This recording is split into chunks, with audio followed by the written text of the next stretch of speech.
৬ দফা দাবিতে কেন্দ্রীয় কর্মসূচির অংশ হিসেবে রাজধানীর তেজগাঁওয়ের ঢাকা পলিটেকনিক ইনস্টিটিউটের শিক্ষার্থীরা আজ শুক্রবার জুমার নামাজের পর কাফন মিছিল করেছেন। গতকাল বৃহস্পতিবার পলিটেকনিক ইনস্টিটিউটের আন্দোলনকারীরা আজকের এই কর্মসূচি ঘোষণা করেছিলেন।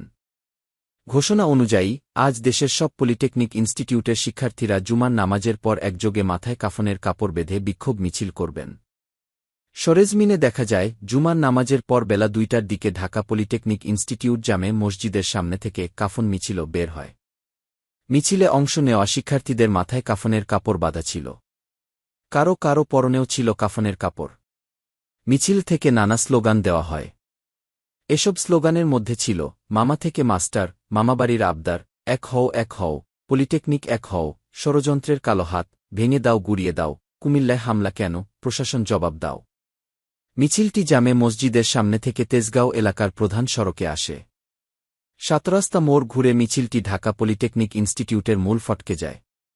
সেখানে কিছু সময় অবস্থান করেন শিক্ষার্থীরা।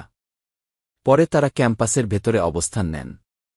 ক্যাম্পাসে অবস্থান নিয়ে কারিগরি ছাত্র আন্দোলনের কেন্দ্রীয় প্রতিনিধি মাসফিক ইসলাম বলেন, আমরা সচিবালয়ে বৈঠক করে ব্যবস্থা নিতে বলেছিলাম, কিন্তু সেসবের কোনো বাস্তবায়ন নেই।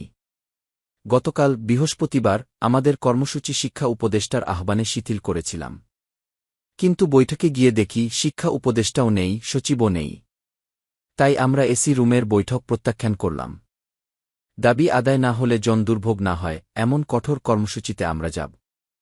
গত বুধবার ৬ দফা দাবিতে ঢাকাসহ দেশের বিভিন্ন স্থানে পলিটেকনিক ইনস্টিটিউটের শিক্ষার্থীরা সড়ক, মহাসড়ক ও রেলপথ অবরোধ করে বিক্ষোভ করেন। সড়ক আটকে রাখায় তীব্র যানজটে পড়ে দিনভর ভোগান্তি পোহাতে হয় সাধারণ মানুষকে। পরে তারা সারা দেশে বৃহস্পতিবার রেল ব্লকেড বা রেলপথ অবরোধ করার ঘোষণা দেন।